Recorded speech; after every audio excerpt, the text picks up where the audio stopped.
মসজিদের উন্নতি কল্পে জালসা। কে তোমাকে মসজিদ উন্নতি করতে বলেছে? মার্বেল পাথর কে বসাতে বলেছে? আল্লাহ বলেছে? মানুষের ইমান নাই, নামাজের সংখ্যা নাই, মসজিদে টাইল বসাতে হবে, এসি বসাতে হবে, কে বলেছে? খালি মরে দেখো ফেরেশতারা ডান্ডা নিয়ে বসে আছে। বর্তমান সময় সব থেকে বড় ফিতনা হচ্ছে জালসা।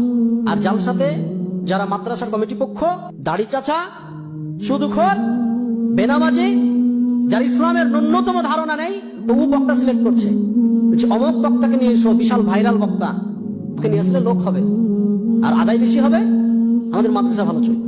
তোমাকে মাদ্রাসার ঠিকা কে নিতে বলেছে? আল্লাহ বলেছে? আজকে মাদ্রাসাগুলোকে ভিক্ষার জায়গা। কোন শিক্ষিত সমাজ, মাস্টার, ডাক্তার, ইঞ্জিনিয়ার, প্রফেসর বা যাদের একটু জ্ঞান আছে, তারা মাদ্রাসাকে ভালো চোখে দেখে না কেন? আরে এই বেটাকে যদি এখানে ভর্তি করে দুদিন পর চাইতে যাবে, বেটা তুমি ভিক্ষা চাওয়া শিখাও।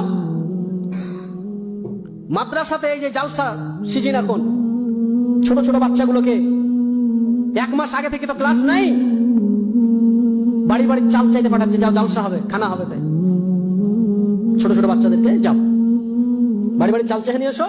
ওই মাদ্রাসার আন্ডারে যতগুলো পাড়া আছে, বাড়ি আছে, সব বাড়ি থেকে চাল চেয়ে নিয়ে আসে মাদ্রাসার তালবিলিমরা। এবার শিক্ষিত সমাজ কোন নজরে দেখবে?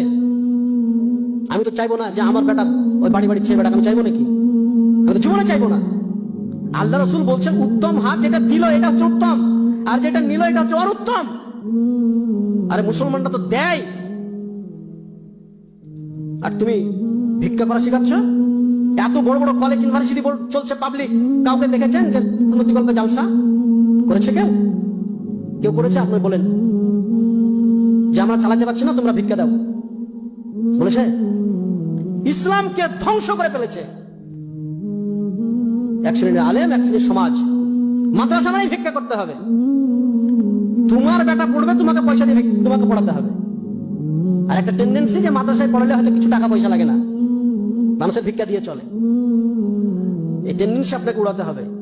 তোমার সন্তান মাদ্রাসায় পড়বে, তোমাকে টাকা দিয়ে পড়াতে হবে। যে তোমার সন্তান তোমাকে খরচ করে, তুমি ভিক্ষা করে তোমার সন্তানকে পড়াও। তোমার সন্তানের জন্য মাদ্রাসার কমিটি আর মাদ্রাসার আলিমরা কেন চেক নিয়ে লড়াবে? যাও একটা দোকানে গেছে, মৌলভী সাহেব চেক নিয়ে বলছে আমাদের মাদ্রাসাতে দেন। তো ওই দোকানদার বলছে ওইখানে বসেন, ওইখানে বসেন, দিছি। 1 ঘন্টা বসার পরে দিছে 10 টাকা 20 টাকা চেক কেটে দিছে। লজ্জা লাগে না? ভিক্ষা চাইতে গেছো, কার জন্য ভিক্ষা চাইতে গেছো? আজকে সারা বিশ্বে মুসলমানদের অবস্থা আপনি দেখেন। মসজিদের উন্নতি কল্পে জালসা। কে তোমাকে মসজিদ উন্নতি করতে বলেছে? মার্বেল পাথর কে বসাতে বলেছে? আল্লাহ বলেছে? মানুষের ইমান নাই, নামাজের সংখ্যা নাই, মসজিদে টাইল বসাতে হবে, এসি বসাতে হবে, কে বলেছে? খালি মরে দেখো ফেরেশতারা ডান্ডা নিয়ে বসে আছে। গিলাদুন শিদাদুন লা ইয়াসুন আল্লাহ মা আমারাহুম। দিনকে মজাক পেয়ে গেছে।